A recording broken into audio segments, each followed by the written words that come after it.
Let's look at one of the craziest rapiers I've ever held in my life. So first of all, this is a classic Spanish cup hilt, and it dates to about 1640, maybe 1630 to 1650, that kind of range, so the middle of the 17th century.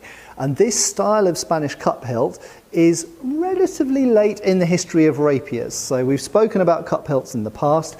A lot of people, when you think of rapier, you think of a cup hilt rapier, but actually cup hilt rapiers are a relatively late evolution of rapiers, and swept hilts had been around for 100 years before that. But you should know that certain parts of Italy did come under strong Spanish influence in the 16th and 17th centuries, particularly around Naples. But in addition, Italian sword makers, who were very prolific, did also make swords in the Spanish style and for the Spanish market. And just to confuse things, the Spanish also made rapiers in other people's styles for other markets as well. So this is fundamentally a Spanish style sword, regardless of where it was made. And it has an absolutely gorgeous cup hilt there, which you can see it has got a huge amount of piercing work through the iron hilt.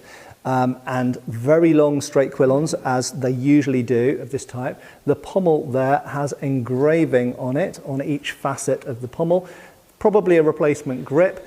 But with Spanish rapiers, you find they have very deep finger rings and long ricassos.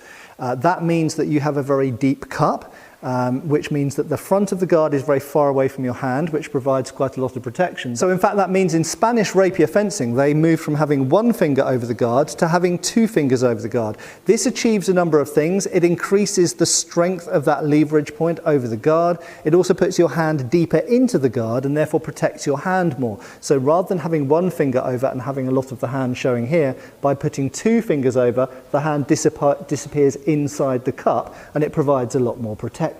But it also brings your hand closer to the point of balance. You'll notice that Spanish rapiers, this isn't particularly an example, but they often have very short grips. And the reason for that is because you're not putting 5 fingers around the grip, you're not even putting 4 fingers around the grip, you're sometimes only putting 2 fingers around the grip and 2 fingers above and around the ricasso and over the guard. But the real reason that I've pulled out this rapier, which is gorgeous in every other way and would deserve to have a video made about it anyway, is the blade, which is absolutely gargantuan. It's huge. Just to give you a sense of its size, in raw numbers, it is 53 inches measured to the cross. Okay, so 53 inches, I think that's 135 centimeters, if I remember correctly. So 135 centimeters. To put that into context alongside another sword, I just happen to have a Spanish montante here, which is also in the sale. Here is a Spanish montante, and here is the cup hilt. If I put crossguard by crossguard, the cup hilt is longer, and not just a bit longer, it's quite a bit longer. It's just absolutely crazy. Now, you might think that a blade which is this long, look, off camera, how do I even get this onto camera? I'd have to point it over there. A blade that's this long, surely it must be only for thrusting and it must be really unwieldy. No, because of one simple reason. They have made it cross-sectioned. Okay, so the cross-section is cross-shaped. If I bring it up close to the camera, right, so let's have a look at this blade.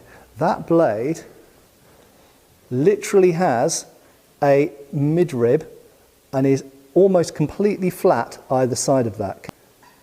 So it's not flattened diamond section, it's not triangular section, I'd even hesitate to call it a hologram because it's so hologram, it has literally become a cross. And that continues all the way up the blade. Look how broad it is, even towards the tip and at the tip. So this is actually a relatively wide blade with an incredibly thin edge on it here that you can cut and thrust with, and has some flex, but for its length is incredibly stiff, I've got to say. That is because its cross-section is a cross like this. It's an absolutely incredible sword. Anyway, thank you a lot for watching. I hope this has been an interesting sword to look at. It's been a wonderful one to hold.